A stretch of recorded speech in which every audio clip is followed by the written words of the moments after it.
just a well-rounded background to ensure that special education students are provided with the most appropriate education. Do you have any plans to add to your areas of certification? At this time, there are options that I can pursue. I am certified in EC through 12 special ed, EC through 6 general education, ESL principal certification, and a diagnostician certification. And so, based on this position, I believe that I meet the requirements that were listed online. But professionally, I do hope to continue seeking out professional experiences for learning. That leads me to my next question. What is a professional development topic that you would like to explore?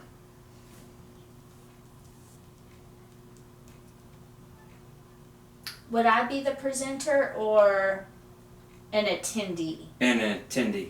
As an attendee, I would really like to attend some training on the different CTE options and guidelines that are out there. CTE qualifications and requirements have changed over the past few years, and I feel like as a benefit to my students, it would be a great thing for me to further research the requirements and options for students. And I noticed that the district was a district of innovation, is that correct? Yes, it is. So they get to certify their own CTE teachers? We have limitations on that. So there are special circumstances where we aren't able to do that. For example, this position, we are looking for someone that is certified in special education. So there are specific requirements that we have to meet according to the Texas Education Agency for specific positions. Okay. The next question, as you leave your current location, what legacy will you leave behind? I am extremely organized, and I really built a program that was centered around collaboration between educators and students, and I ensured that the students' needs were being met. I went into a program that was not performing. It was not following federal and state guidelines. It was not following student IEPs. And it was not based on the students' current levels of academic and functional performance. And so I was able to create a sense of community and involvement with the students and the teachers to really guide the students into getting the most appropriate free and public education.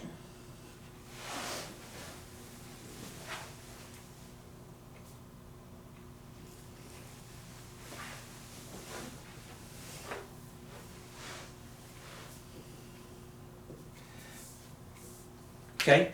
What one word do you want us to remember when we think about you after this interview? Professional.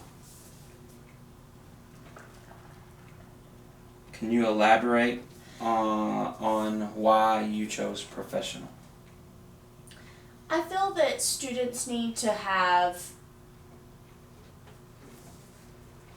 a good example of what a professional educator should uphold and model. So I make it a point to be professional in all aspects of things. Could you rephrase your question?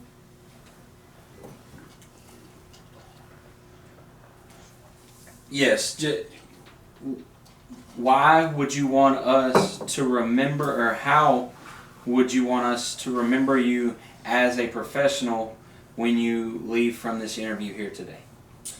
So, based on my e-portfolio, I also brought in several different work samples that I would love to look through and demonstrate how things, how I've run things in the past. Is that something that I'd be willing to demonstrate? Yes.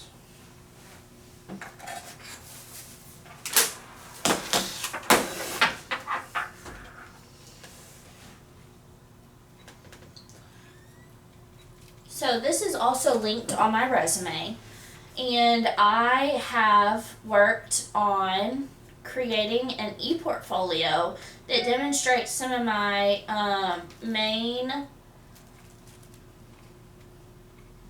items that are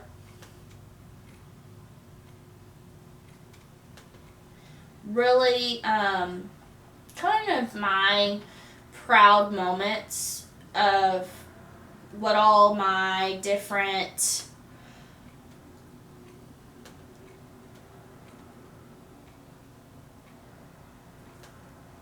so here you can see these are some of the examples of schedules that I've created based on student needs. These are some of the options that I've created for working with different teachers. This is my about me and my educational philosophy. One of the main things is you can see here that I have all of my master's program in here for each class. I also have my diagnostician in here. It lists my experiences and resumes, but most of all, I wanted to show you kind of my collaboration aspect of things. This is what I was discussing with the co-teaching and kind of how effective collaboration with gen ed teachers that we discussed a minute ago really builds on being a professional educator. So it kind of all ties it in together on the e-portfolio. Thank you very much for sharing that with us. And the next question I have for you is reflect on a time when you had to acclimate to a new environment or experience. What challenges did you face? So,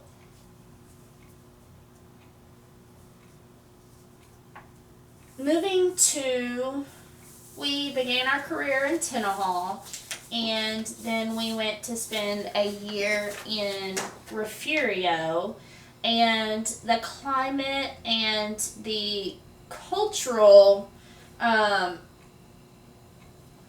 population were very different. So going into a setting in Refugio was much different with the students. The students were all lower socioeconomic, and they did struggle with behavior and kind of influence of substance abuse. They had a very poor home life in some situations, and as an educator, I really just worked with each individual student to make sure that their basic needs were met. So overall, it made me a better educator because I was able to ensure that not only were they meeting the educational needs, but they were also having their basic needs met. So I overcame the challenges of, having to figure out why is this student having an emotional outburst at this time, and, overall I figured out that he hadn't had, breakfast and lunch since he left school on Friday. So Monday morning, not only was he tired from the weekend, but he was also hungry.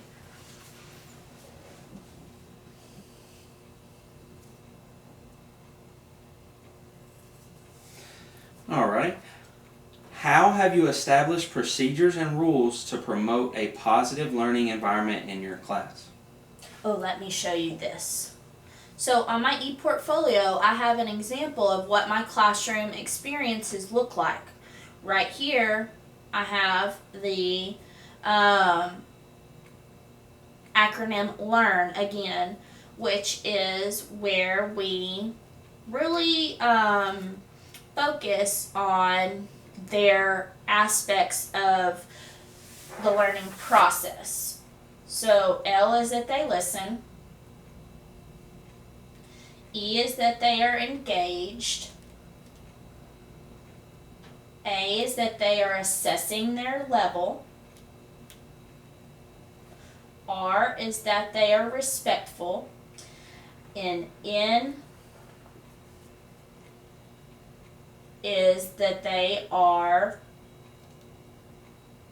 I'm sorry, I just